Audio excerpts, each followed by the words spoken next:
अस्सलाम वालेकुम, बिस्मिल्लाहिर्रहमानिर्रहीम, बिस्मिल्लाहिर्रहमानिर्रहीम। अस्सलाम वालेकुम। ये देख लीजिए, मैं इसको डिलीट कर दूँगा थोड़ी देर बाद। देखिए सेक्शन 14 जो है बहुत इम्पोर्टेंट है। स्टेट जो हम बैंकिंग ऑर्डिनेंस 1962 पढ़ रहे हैं, इस बैंकिंग ऑर्डिनेंस 1962 याद रहेगा? इसका सेक्शन 14 क्या कहता है? अनऑथराइज्ड शेयर होल्डर किससे कहेंगे? जिस आदमी के पास, मैंने बताया था, किसी भी आदमी के पास बैंक का 5% से ज़्यादा कैपिटल होगा, वो अनऑथराइज्ड है। उसको एक्सेस कैपिटल अपना देना पड़ेगा। मैंने मिसाल के तौर पे कैपिटल दिया हुआ है 9%, तो मैं 5% रखूँगा, 4% जो है मैं किसी और को दे दूँगा। फ़र्ज़ करें मैंने 1% अपनी बेगम को दे दिया, 2 बच्चों को दे दिया, अम्मी को दे दिया, ठीक है? ऐसा कर सकता हूँ। या मैं 5% पास रखूँ, 4% अम्मी को दे दूँ, या 4% वाइफ़ को दे दूँ, या 4% बेटों को दे दूँ। 5% से ज़्यादा मैं कैपिटल नहीं रख सकता। हाँ, अप्रूवल अगर ले लूँ तो फिर मैं रख सकता हूँ, वो स्पेशल केस है। लेकिन याद रखिएगा, फेडरल गवर्नमेंट अगर चाहे या प्रोविंशियल गवर्नमेंट चाहे तो किसी बैंक का 5% ज़्यादा कैपिटल ले सकती है, तो हाँ ले सकती है, उसे मना नहीं है। वो 5% से ज़्यादा भी ले सकती है, ठीक है ना? अब यहाँ मैंने एग्जांपल दी है मिस्टर एक्स की, कि उनके पास 6% कैपिटल है और उन्होंने विदाउट अप्रूवल लिया हुआ है, तो उनको 1% अपना कैपिटल कम करना पड़ेगा। ये हो गया। अब आते हैं डेट्रीमेंटल ओनरशिप। क्या होती है? डेट्रीमेंटल ओनरशिप होती है कि अगर आप शेयर होल्डर हैं बैंक के और आप बैंक को गलत चला रहे हैं, गलत अंदाज में चला रहे हैं, इनको डायरेक्टर आपसे डरते हैं, आप मालिक हैं, और आप बैंक को ऐसे चला रहे हैं जिससे डिपॉजिटर को नुकसान हो रहा है, बैंक की रेपुटेशन का मसला है, तो फिर स्टेट बैंक बीच में आएगा और कहेगा कि आप बैंक की ओनरशिप खत्म कर दें और आप हट जाइए। और आप कहेंगे भाई मैंने पैसा लगाया बैंक के अंदर, 10 करोड़ रुपए लगाया है, तो वो स्टेट बैंक कहेगा ये 10 करोड़ आपका जो कैपिटल है किसी और को दे दीजिए, आप हट जाइए। आपने अमजद को दे दिया, अमजद ने ले लिया, आप हट गए, अब अमजद मालिक हो गया बैंक का। आप गुंडागर्दी कर रहे थे, इसलिए आपको हटा दिया गया, ठीक है? एथिकली आपको काम करना है। अगर अनइथिकल होंगे तो आप बैंक के मालिक नहीं हो सकते, भले आपने बैंक बनाया हो, आप उसके मालिक हो, आपको हटना पड़ेगा। एग्जाम्पल हमने दिए यहाँ पे। एक अमजद है, एक क्रिमिनल आदमी था, उसके वो बैंक में एबीएल का ऑनर था, उसकी पास 2 करोड़ के शेयर थे। स्टेट बैंक ने उससे कहा अमजद बेटा शेयर किसी और को बेच दो। अमजद ने शेयर अब्बास को बेच दिया। अब्बास मुझ जैसा शरीफ आदमी कहाँ होगा, उसने वो शेयर ले लिए और अमजद आउट हो गया। अब आ जाते हैं सेक्शन 11, ठीक है? 14 हो गया। अब 11 क्या है कि प्रोहिबिटेड है, कि कौन से लोग मना है, बैंक की मैनेजमेंट में नहीं हो सकते। मैनेजमेंट बोले तो डायरेक्टर, सीईओ, ठीक है? तो सबसे पहली बात ये बता दें कि आप मैनेजिंग एजेंट नहीं रख सकते बैंक के अंदर। क्या मतलब? आपको अगर बैंक चलाना है तो आपको डायरेक्टर्स और सीईओ रखने पड़ेंगे, ठीक है? सीईओ एक होता है, डायरेक्टर्स बहुत सारे होते हैं। अब अगर आप ये कहें नहीं मैं तो सिर्फ एक आदमी को रख लूँगा या थर्ड पार्टी को रख लूँगा, वो हमारा बैंक चलाएगी और हम वहाँ पे अपने मैनेजर्स रख लेंगे और एम्प्लॉय रख लेंगे, डायरेक्टर की आवश्यकता नहीं है, नहीं, गलत। सीईओ डायरेक्टर आपको रखना पड़ेगा, लाजमी है, ठीक है ना? क्लियर? और दूसरी बात क्या बता रहे हैं कि कोई भी आदमी मैनेजमेंट में नहीं हो सकता जो इंसॉल्वेंट है, या उसने किसी की पैसे बड़े अमाउंट जो है वो खाए में है और दे नहीं रहा, या वो बैंक के क्रेडिटर्स से साथ, यानी बैंक में जिन लोगों ने पैसे रखवाए उनके साथ कोई 420 कर रहा है या उनके साथ कोई गेम खेल रहा है, ऐसे आदमी को बैंक से हटना पड़ेगा, मैनेजमेंट से। या मैनेजमेंट की बात हो रही है, ठीक है ना? क्लियर हो गई बात? ये नहीं या कोई आदमी कन्वेक्टेड है, कन्वेक्टेड बने जेल के अंदर है, और कुछ लोग जेल में होते हैं, बेल पे रिहा हो जाते हैं, वो आदमी बैंक के अंदर मैनेजमेंट में काम नहीं कर सकते, कहीं और काम कर ले, लेकिन बैंक की मैनेजमेंट में काम नहीं करेंगे। क्यों? कि मॉरल टर्पिट्यूड बहुत गंदी चीज़ है, यानी डिसऑनेस्ट आदमी है, उसको आप बैंक का डायरेक्टर बनाएंगे तो बहुत बड़ी अजीब सी बुरी सी बात है ये। अच्छा, एक वो आदमी जो रिसीव कर रहा है remuneration in the form of commission या शेयर्स इन द प्रॉफिट्स, अगर कोई ऐसा काम कर रहा है कि वो कमीशन वगैरह ले रहा है, तो वो ऐसे आदमी को भी डायरेक्टरशिप से निकाल देंगे, ठीक है ना? हम चाहते हैं बैंक के अंदर काम करे आदमी, सिंसियरिटी के साथ काम करे, जो बैंक में तनख्वाह मिले उस पर गुजारा करे और बैंक को ग्रो करे, ना कि वो कमीशन खाए। ये तो बड़ी सी बात होगी ना, फिर बैंक कैसे चलेगा? बैंक को तो ग्रो करना है ना, जितना बड़ा बैंक होगा उतना फायदा है। अच्छा, इसके अलावा जो अलाउड है, अगर आदमी डायरेक्टर है, उसे बोनस मिला है, वो सेटलमेंट पे, क्या मतलब उसकी रिटायरमेंट पे, या उसको एक लीगल अवार्ड दिया है बैंक ने उसको एम्प्लॉय ऑफ द ईयर दिया है, बहुत अच्छा उसने काम किया है, या कोई अप्रूव बोनस दिया है कि वो अप्रूव्ड है, मालिकों ने इसे अप्रूव किया हुआ है, फिर वो डायरेक्टर ने बोनस दिया है, तो ऐसी चीज़ तो ठीक है ना।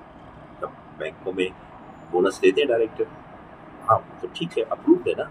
लेकिन 420 या नहीं कि कोई कमीशन खा लिया तो क्या नाम है, इसे मिल मिला के कुछ पैसे बना लिए, ये सब नहीं है, ठीक है ना।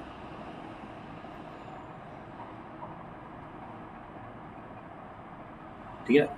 Commission payment to broker, clearing agents, auctioneer और अदर कॉन्ट्रैक्टर्स, इसमें यह है कि provided they are not part of the regular staff of the banking company, कि नहीं क्लियरिंग एजेंट का कमीशन या ब्रोकर का कमीशन, अगर ऑक्शनर का कमीशन लिया है किसी इंसान ने, तो फिर वो इंसान जो है वो ऐसा मैनेजमेंट का पार्ट भी है बैंक की, तो वो रेगुलर मैनेजमेंट का पार्ट ना हो, टेम्परेरी पार्ट है, कोई आदमी मैनेजमेंट का पार्ट है टेम्परेरी तौर पे, और फिर वो ये काम कर लेता है, तो उसको अलाउड है, वो commission payment broker, clearing agents वगैरह के ऑप्शनर से काम कर सकता है। लेकिन वो रेगुलर डायरेक्टर है या मिसाल की तरह रेगुलर टॉप मैनेजमेंट में है, मैनेजर है, तो उसको अलाउड नहीं है। ठीक है ना, क्लियर हो गया।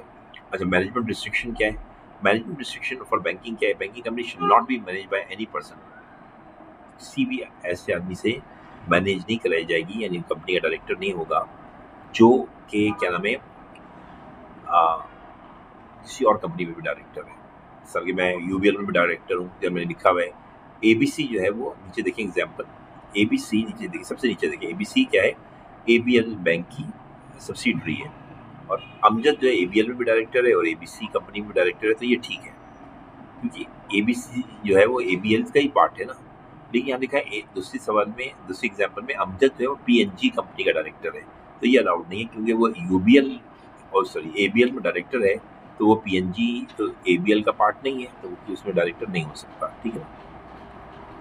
Is engage in any other business और प्रोफेशन, ये भी है बड़ी इंपॉर्टेंट बात है कि अगर मैं इंसान की तरफ से चार्टर्ड अकाउंटेंट हूँ, एक बैंक में डायरेक्टर हूँ, और मैं फिर इसके अलावा शाम में सीए की प्रैक्टिस कर रहा हूँ, मैं लॉयर भी हूँ, मैं लॉ की प्रैक्टिस कर रहा हूँ, तो ये गलत है, ये नहीं कर सकते आप। ठीक है ना।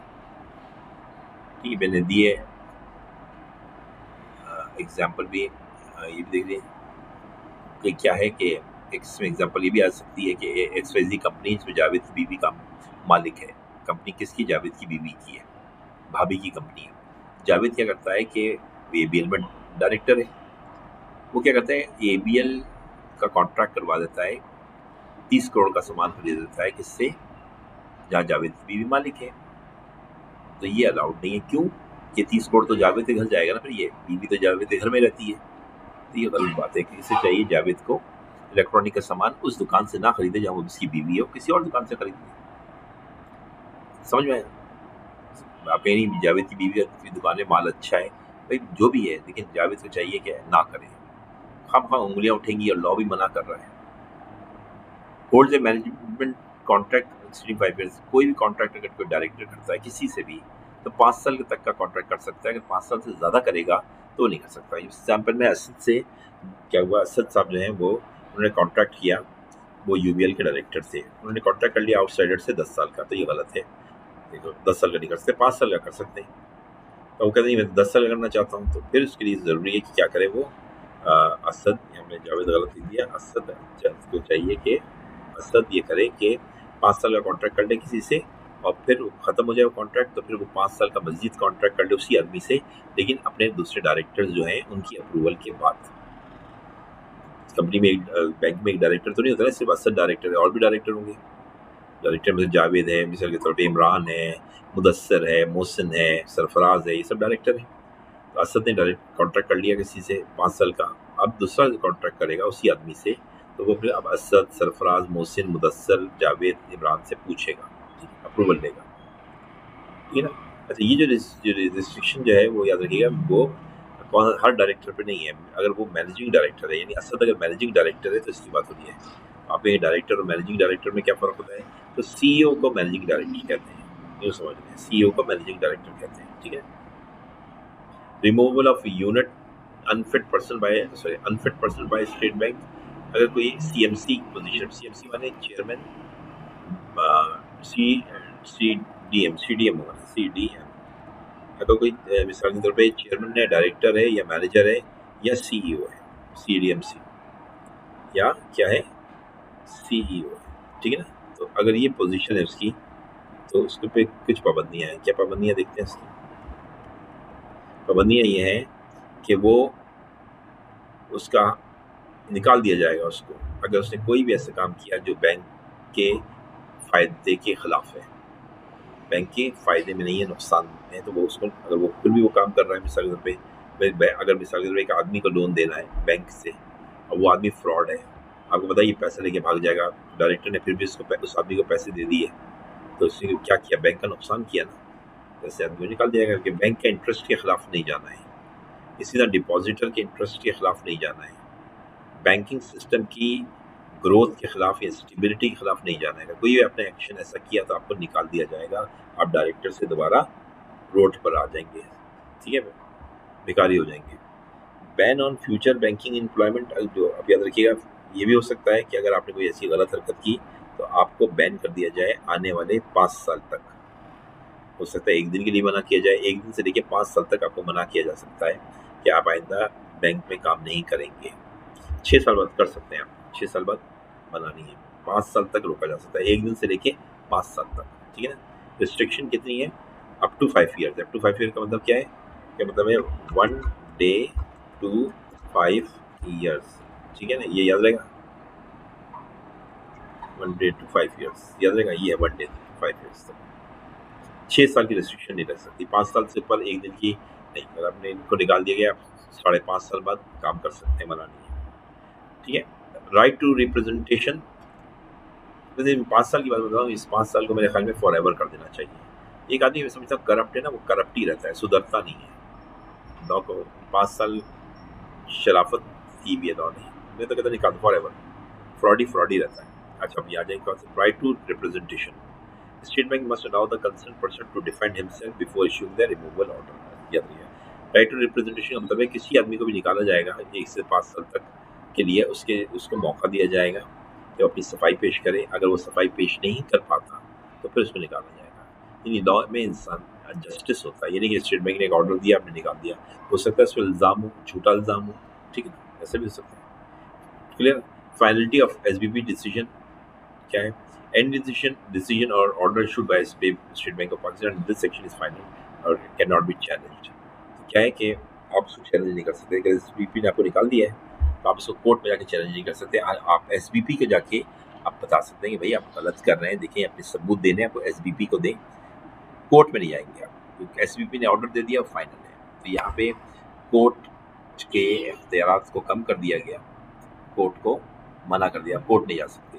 आपको जो भी करना है, बैंक के अंदर अपना कोर्ट होता है, उसमें जाके अपनी सफाई पेश करें। सेक्शन 11 क्या है, ensure banking integrity and prevents conflict of interest, ये हमने पढ़ लिया। और रिस्ट्रिक्ट एम्प्लॉयमेंट ऑफ फाइनेंशियली और मोरली अनफिट इंडिविजुअल, ये हमने पढ़ लिया अभी ऊपर। एसबीपी विद स्ट्रॉन्ग, एसबीपी की पावर बताइए कि इतनी बड़ी पावर है एसबीपी की, वो निकाल सकता है और उसके डिसीजन को आप कोर्ट में लेके नहीं जा सकते, ठीक है ना। 15A क्या है, appointment of director by the state bank. State bank के पास ये पावर है कि क्या कर सकता है कि वो आपकी किसी भी बैंक में एक डायरेक्टर अपना अपॉइंट कर सकता है। यूबीएल में स्टेट बैंक एक डायरेक्टर लगा सकता है, अलाइड बैंक में लगा सकता है, सुनहरी बैंक में, खैबर बैंक में, पंजाब बैंक में, सही है ना, सदर बैंक में, और क्या नाम, सिंध बैंक में, सिंध बैंक में स्टेट बैंक के पास पावर है कि एक डायरेक्टर को बिठा दे, तो जासूस होगा स्टेट बैंक का। This appointment overrides the any restriction the company's ordinary or the memorandum article of decision।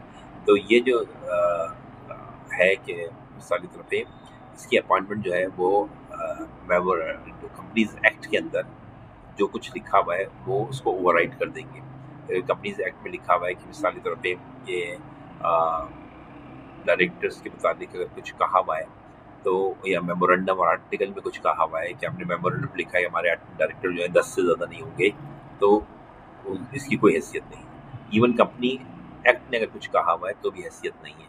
यानी इतनी ज़्यादा पावरफुल कर दिया स्टेट बैंक ने कि जो उसने कहा है वो वही माना जाएगा। हम डायरेक्टर के अपॉइंटमेंट के मुताबिक जो स्टेट बैंक डायरेक्टर भेजेगा उसको ना कंपनी एक्ट रोक सकता है, ना मेमोरेंडम रोक सकता है, ना आर्टिकल रोक सकता है।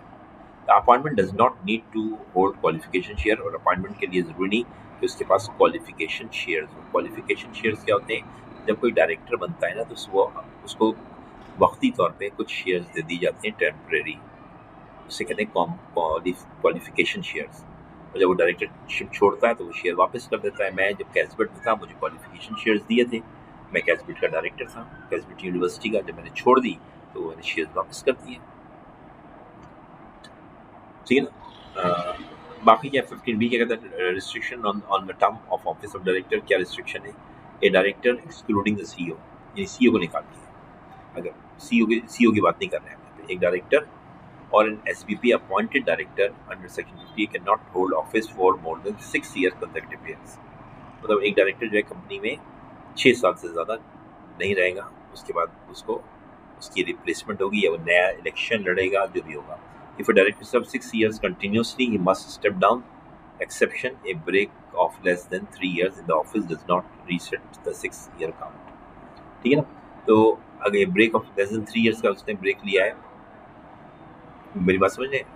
एक डायरेक्टर है जिसे सर्व कर 6 ईयर्स से ज़्यादा कंटिन्यूसली वो सर्व नहीं कर सकता, ठीक है। He must step down. अब वो डायरेक्टर का स्टेप डाउन हो जाए, मैनेजर बन जाए वहाँ पे, ठीक है ना, फिर पॉसिबल है, वरना नहीं। 6 ईयर्स से आप ज़्यादा काम नहीं कर सकते, ठीक है।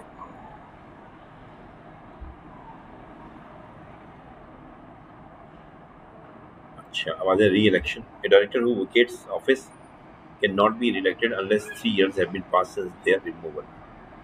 एक डायरेक्टर है, अगर उसको रिमूव कर दिया गया है, ठीक है ना, तो वो दोबारा डायरेक्टर नहीं बन सकता। 3 साल का गैप उसको देना ज़रूरी है, ठीक है।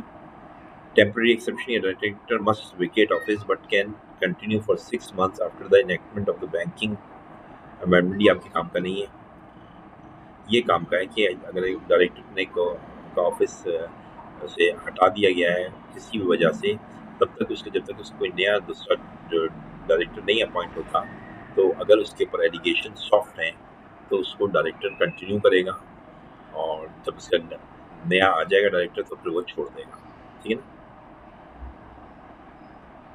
इससे बड़ा फ़ायदा है। देखिए, अगर हम एक डायरेक्टर को 20-20 साल तक डायरेक्टर स्टेट बैंक किसी भी बैंक में रखेंगे, तो फिर क्या होगा? मोनोपोली हो जाएगी, नए लोग नहीं आ सकेंगे। हमें नए फ्रेश लोगों को भी तो मौका देना है ना। हम बुड्ढे लोग डायरेक्टर बने बैठे रहेंगे, नौजवानों को के पास विजन होता है, तालीम होती है, वो ज़्यादा बेहतर होते हैं बनिस्बत मैं समझता हूँ बूढ़ों के। मैं हूँ, पढ़ा लिखा हूँ, सब कुछ मैं मानता हूँ, लेकिन मैं कहता हूँ फ्रेश ब्लड मुझसे अच्छा है, वो ज़्यादा अच्छा काम करेगा, ठीक है। 15 ये भी समझ में आ गया ना ये वाला आपको? इलेक्शन इसमें क्यों डायरेक्टर को 6 साल के बाद हटाना चाह रहे हैं, ताकि दूसरा को नया आए डायरेक्टर। ये फ्रेश के लिए है मौका, तो फ्रेश लोग नई नई चीज़ें पढ़ रहे हैं। IT का ज़माना है, अब सब चीज़ें बदल गई। 15C क्या है? ऑब्लिगेशन है। ए director of banking company must vacate office. क्या? इन 3 बातें याद रखिएगा। FDD क्या है?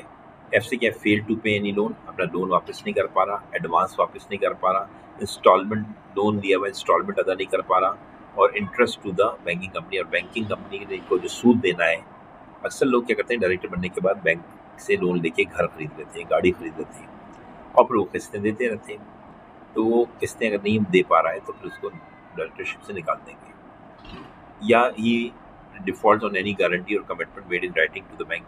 अगर उसने बैंक को कोई गारंटी दी थी ज्वाइन करते वक्त कि मैं गारंटी देता हूँ कि मैं ये काम करूँगा, ये कमिटमेंट दिए थे, अगर वो नहीं कर पा रहा है तो उसे हटा दिया जाएगा। The default continues for more than 1 month after receiving A return notice from bank demanding payment और परफॉर्मेंस ऑफ ऑब्लिगेशन। अगर कोई इसकी डिफ़ॉल्ट है लोन की, इंस्टॉलमेंट की, अगर 1 महीने से ज़्यादा हो गई और बैंक ने उसे नोटिस भी दे दिया है, वो फिर भी नहीं पेमेंट कर रहा, तो उसे हटा दिया जाएगा, ठीक है ना। ये क्या? SVP can appointed director in banking company. SVP के पास ये पावर है कि कोई एक डायरेक्टर को अपनी मर्जी से डायरेक्टर्स जो ऑलरेडी हैं उनमें शामिल कर दे। UBL में 10 डायरेक्टर हैं, SVP ने 1 डायरेक्टर का भेज दिया, अब 11 हो गए, ठीक है। UBL बैंक के 10 डायरेक्टर तो UBL बैंक के, एक SVP ने भेज दिया, तो 10 और 1 11 हो गए ना। Director except CEO can only serve for 6 consecutive years। यानी 6 साल तक CEO ज़्यादा काम कर सकता है, देर तक 6 साल से ज़्यादा भी काम कर सकता है, लेकिन जो डायरेक्टर है वो 6 साल तक काम कर सकते हैं। उसके बाद नया चेहरा चाहिए होगा। Cooling off period, a director must take 3 years gap before being elected. अब 6 साल जब पूरे हो जाएंगे तो कूलिंग ऑफ पीरियड हो जाएगा, तो कहेंगे 3 साल तक वो ब्रेक देगा और फिर वो डायरेक्टर बन के दोबारा आ सकता है। इस आगे हमारे पास डायरेक्टर था इमरान खान। इमरान खान 6 साल हो गए तो हमने इमरान खान को निकाल दिया। 3 साल के बाद दोबारा इमरान खान ने डायरेक्टर बनने की ख्वाहिश जाहिर की, हमने कहा आ जाओ बन जाओ डायरेक्टर। मेरी बात समझ गए ना? कूलिंग ऑफ पीरियड समझ में आया? इसे कहते हैं cooling off period. Financial integrity क्या है? Director must clear there financial obligation और दे पे देयर और they lose their position. Director ने अगर कोई लोन लिया हुआ है तो उसे वापस करना है बैंक को, और कोई बेईमानी की अगर तो उससे उसकी पोजीशन को निकाल दिया जाएगा, उसे आउट कर दिया जाएगा, गेट आउट। अब यह एमसीक्यूज शुरू हो गए। अब आपने ये एमसीक्यूज हैं, उसकी मैं अलग वीडियो दूंगा आपको। बैंकिंग का टॉपिक ख़त्म हो गया आपका, इससे ज़्यादा बैंकिंग नहीं है आपकी। आई होप आप लोगों ने एंजॉय किया होगा, सीखा होगा कुछ, ठीक है ना? तो अब एमसीक्यूज के लिए अलग वीडियो बनाऊंगा।